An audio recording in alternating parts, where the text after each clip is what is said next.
अस्सलाम वालेकुम। आज मैं आपको चिकन रोस्ट की रेसिपी बता रही हूँ। ये मैंने इस तरह से 4 पीस कटवा लिए थे, ठीक है।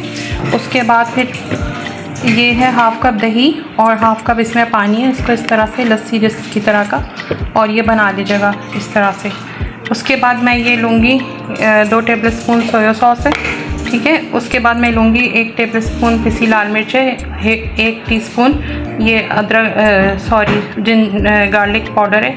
उसके बाद 1 टीस्पून मैं ले रही हूँ पिसा हुआ ज़ीरा है, फिर 1 टेबल स्पून ये अपने टेस्ट के मुताबिक ये नमक है और हाफ़ टी स्पून इसमें काली मिर्च है। अब ये सब मैं इसमें शामिल कर रही हूँ, ठीक है।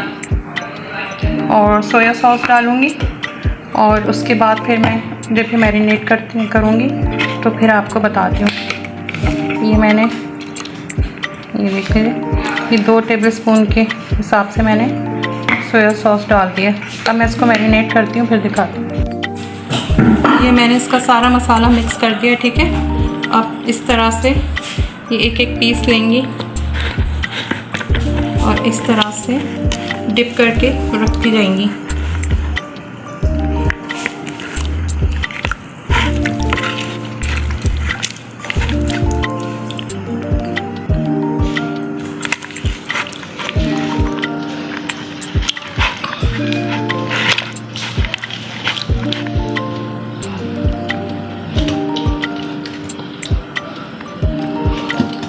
चार पीस लेके और इस तरह से ये एक पूरी चिकन है, ठीक है।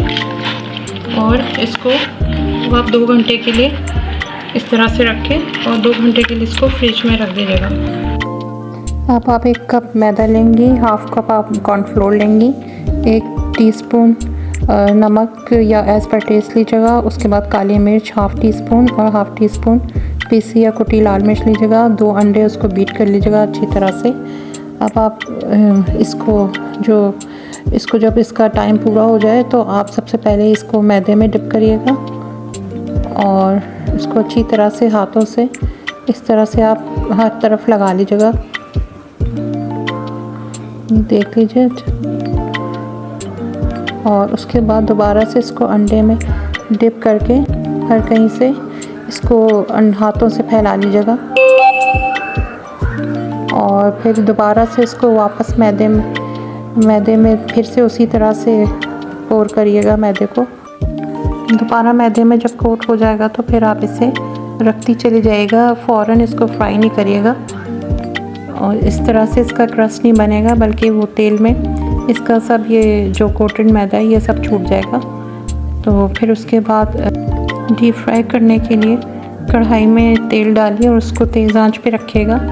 और जब आप इसे डालेंगी तो जब तेज़ ये फ्राई होने लगेगा तो आप फ़ौरन इसको मीडियम हीट पे ले आएंगी। ये देख लीजिए ये तेज़ फ्राई होने लगा। अब जब दूसरा भी डाल लेंगी उसके बाद फिर आप इसको भी तेज़ फ्राई होने दीजिएगा और उसके बाद अब आप मीडियम हीट पे लाइएगा। इस तरह से ये जलेगा नहीं और अंदर से कुक भी होता रहेगा, अंदर तक गलेगा ये। अब दूसरी तरफ इसकी सॉस बनाने के लिए 6-7 टेबल स्पून मैंने मायोनीज़ ले लिया था। उसमें 2 टेबल स्पून चिली सॉस डाले थे, काली मिर्च 1 टीस्पून डाला था और नमक अपने टेस्ट के मुताबिक। और इसे अच्छी तरह से मिक्स कर लीजिएगा। और फिर प्याज और कैबेज मैंने बारीक बारीक चॉप करके इसमें मिक्स कर दिया था। ये बहुत मज़ेदार ये कॉल्स्लो बना था और रोस्ट के साथ वाकई बहुत मज़े का लग रहा था।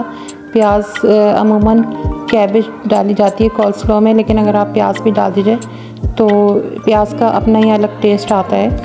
और इसे फिर आप रोस्ट के साथ एंजॉय करिए। इसी तरह से रोस्ट बनाइए और मुझे दुआओं में याद रखिएगा। लाइक और सब्सक्राइब कर दीजिएगा। अल्लाह हाफ़िज़।